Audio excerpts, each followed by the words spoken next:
This is a full breakdown of the proposed Nutley Township Board of Commissioners budget for fiscal year 2026. We'll cover where every dollar goes, what it means for your property taxes, and when you can have your say. Nutley's Board of Commissioners is weighing a 2026 municipal budget that could approach $55.9 million. They've authorized themselves to spend up to 3.5% more than last year. Instead of the standard 2% allowed by state law, that headroom equals about $1.89 million additional dollars. Whether they actually use all of it is the question on the table. Ordinance 3611 is what's called a cap bank. New Jersey limits how much towns can raise spending each year. Usually 2%. A cap bank lets the town go higher, up to 3.5% here, and save any unused room for future budgets. Passing the ordinance doesn't automatically raise taxes. It just gives commissioners flexibility.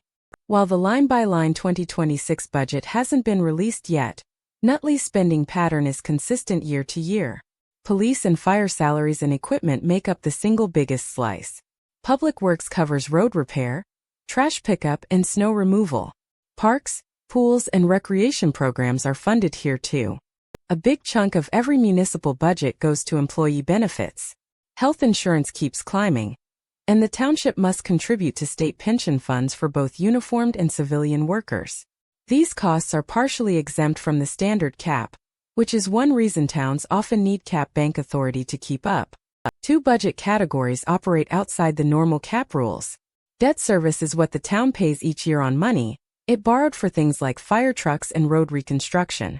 The reserve for uncollected taxes is a required cushion that protects the township when some property tax bills go unpaid. Not every dollar is locked in. Commissioners still decide staffing levels across departments, whether to pay for capital projects out of pocket or through borrowing, and how much to charge for things like recreation programs and permits. These are the areas where public comment tends to make the biggest difference.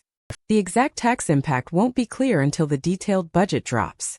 But as a rough benchmark, a $1.89 million spending increase spread across all Nutley households works out to about $200 per home if it were fully covered by property taxes. The actual number will be lower, since state aid, fees, and surplus also help fund the budget.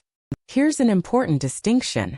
The $93 million school budget and the $228 average school tax increase you may have heard about are set by the Board of Education, not the Board of Commissioners. They show up on the same property tax bill, but they're voted on by different bodies. Tonight's discussion is only about the municipal side. Here's how the calendar shapes up. The cap bank ordinance was introduced April 7th and passed first reading unanimously. May 5th is the public hearing and probable final vote on that ordinance. The full budget itself will likely have its public hearing in early to mid-June, with adoption following shortly after. A few things deserve close attention. First, will commissioners use all of the cap bank room or just part of it? Second, are fees going up for sanitation, recreation, or permits? And third, how are senior programs and recreation staffing being funded? These details often get less coverage than the headline number, but they affect daily life. If you want to weigh in, the public hearing is May 5th at Town Hall on Kennedy Drive. Sign-in for public comment is at the start of the meeting, so arrive early. You can also send written comments to the township clerk, and they'll become part of the official record. Ask the clerk's office for the user-friendly budget summary before the hearing, so your comments are specific and informed. That's the full budget breakdown. The complete written deep dive is available free at Nutley, New Jersey Substack.com.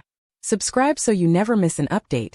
And if you find this useful, a small donation at ko-fi.com/govthrleen helps keep this reporting free and independent.